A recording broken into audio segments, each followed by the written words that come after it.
প্রিয় দর্শকবৃন্দ, আজ আমরা একটি অমর লোককথায় প্রবেশ করব, যা ইসলামিক নৈতিকতার অমূল্য রত্ন। এটি ধৈর্যশীল বিধবার অপেক্ষা নামক গল্প। দক্ষিণ এশিয়ার এই গঙ্গা ঘাটের পটভূমিতে, যেখানে মোগল মহলের প্রাচীন স্থাপত্য এবং মসজিদের মিনার থেকে আজানের ধ্বনি প্রতিধ্বনিত হয়, এই কাহিনী আমাদের শেখায় যে ধৈর্য এবং সহনশীলতা আল্লাহর অসীম রহমত এবং অনুগ্রহ নিয়ে আসে। এই গল্পে আমরা দেখব এক বিধবা মায়ের অটুট বিশ্বাস, তার সন্তানদের প্রতি অপরিসীম ভালোবাসা এবং কষ্টের অন্ধকারে আশার আলো কিভাবে জ্বলে ওঠে। এটি শুধু একটি গল্প নয়, এটি জীবনের শিক্ষা যে আল্লাহর উপর ভরসা রাখলে কোনো কষ্টই চিরস্থায়ী হয় না। চলুন এই আধ্যাত্মিক যাত্রায় যোগ দিন এবং নিজের হৃদয়ে ধৈর্যের বীজ রোপণ করুন। একসময় দক্ষিণ এশিয়ার এই পবিত্র গঙ্গা ঘাটের কাছে একটি ছোট শহরে বাস করতেন ফাতিমা নামের এক সৎ এবং ধার্মিক নারী। তার স্বামী আহমদ ছিলেন একজন সাধারণ মাঝি, যিনি গঙ্গার নদীতে নৌকা চালিয়ে পরিবার চালাতেন। কিন্তু একদিন এক ভয়ানক ঝড়ে আহমদ গুরুতর অসুস্থ হয়ে পড়েন। ফাতিমা তার পাশে বসে দিনরাত দোয়া করতেন, কিন্তু আল্লাহর ইচ্ছায় আহমদ চলে গেলেন তার রবের কাছে। সেই মুহূর্তে ফাতিমা তার দুই ছোট সন্তান রহিম এবং আয়েশাকে আগলে রেখে কাঁদলেন। ইন্না লিল্লাহি ওয়া ইন্না ইলাইহি রাজিউন।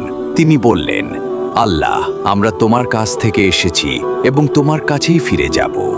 শহরের লোকেরা এসে জানাজা পড়ালেন। মসজিদের মিনার থেকে আজানের ধ্বনিতে গোটা শহর শোকে মগ্ন হয়ে গেল। ফাতিমা একা হয়ে গেলেন, কিন্তু তার হৃদয়ে ছিল অটুট বিশ্বাস। প্রতিদিন সকালে তিনি গঙ্গার ঘাটে গিয়ে জল আনতেন এবং সন্ধ্যায় মোগল মহলের ছায়ায় বসে আল্লাহর কাছে দোয়া করতেন।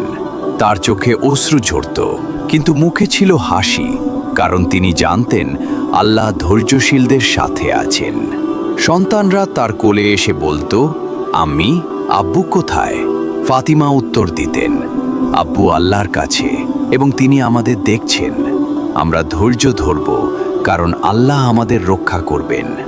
এই শহরে, যেখানে রমজানে দান খয়রাতের সংস্কৃতি এবং ঈদের উৎসবে লোকেরা একত্র হয়, ফাতিমা ছিলেন ধৈর্যের জীবন্ত উদাহরণ।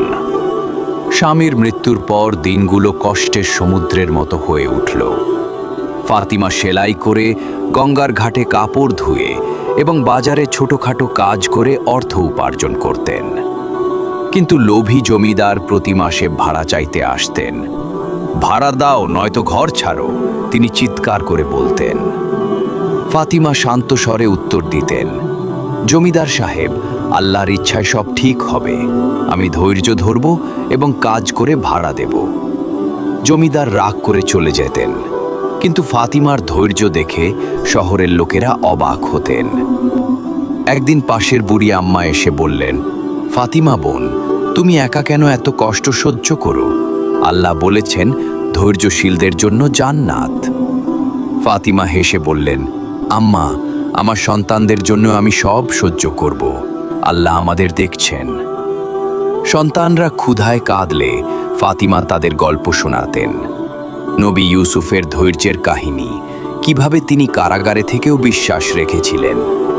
তার চোখে অশ্রু ঝরত, কিন্তু হৃদয়ে ছিল আশা।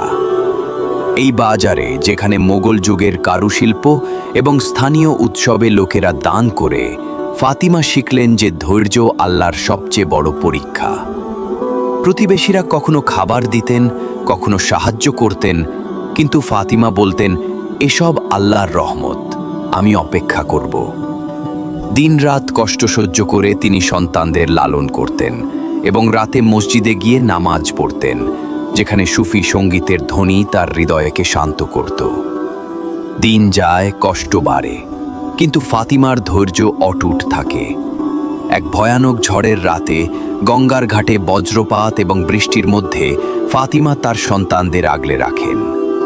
ভয় করো না, আল্লাহ আমাদের সাথে আছেন, তিনি বলেন। সন্তানরা কাঁদতে কাঁদতে জিজ্ঞাসা করে, আম্মি, কখন শেষ হবে এ কষ্ট? ফাতিমা উত্তর দেন, যখন আল্লাহ চাইবেন, আমরা অপেক্ষা করব। হঠাৎ ঝড়ের মধ্যে এক সুফি দরবেশ আসেন, তার চোখে আল্লাহর নূর। তিনি বলেন, ফাতিমা, তোমার ধৈর্যের পরীক্ষা শেষ হতে চলেছে।